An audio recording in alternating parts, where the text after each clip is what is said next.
Welcome to Container Security Weekly. In today's episode, we'll be discussing CVE 2025-9074, a critical container escape vulnerability in Docker Desktop with a CVSS score of 9.3. This flaw allows a local Linux container to reach the Docker Engine API on the default subnet, enabling attackers to execute privileged engine commands, control other containers, and in some Windows configurations, even mount the host drive with user-level privileges. The affected product is Docker Desktop, versions prior to 4.44.3. This includes both Docker Desktop for Windows, including WSL2 backend, and Docker Desktop for Mac. The vulnerability was first published on August 20th, 2025, and Docker released patched installers on August 24th, 2025.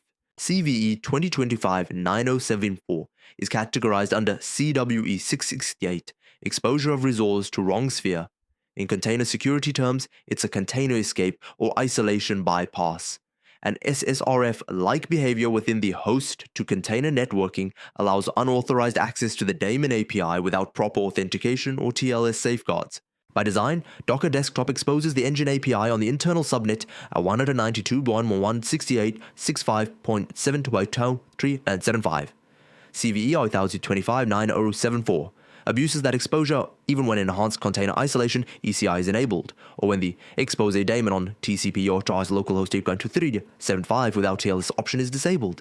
A compromised or rogue Linux container can send API requests to that endpoint and perform any engine operation, spinning up new containers, stopping or deleting existing ones, pulling or pushing images, and modifying network or volume mounts. On Windows with WSL2, the exploit also permits mounting the host drive as the current user, creating a powerful local privilege, escalation, and lateral movement tool. Attackers can leverage this to exfiltrate data, tamper with supply chain components, or seed malicious containers. To mitigate CVE 2025-9074, immediately upgrade Docker Desktop to version 4.44.3 or later. If you cannot upgrade, disable the Docker Engine TCP socket, restrict container network access, or enforce TLS and authentication on the API endpoint. Regularly audit container configurations and limit the privileges of local containers. That's all for today's deep dive.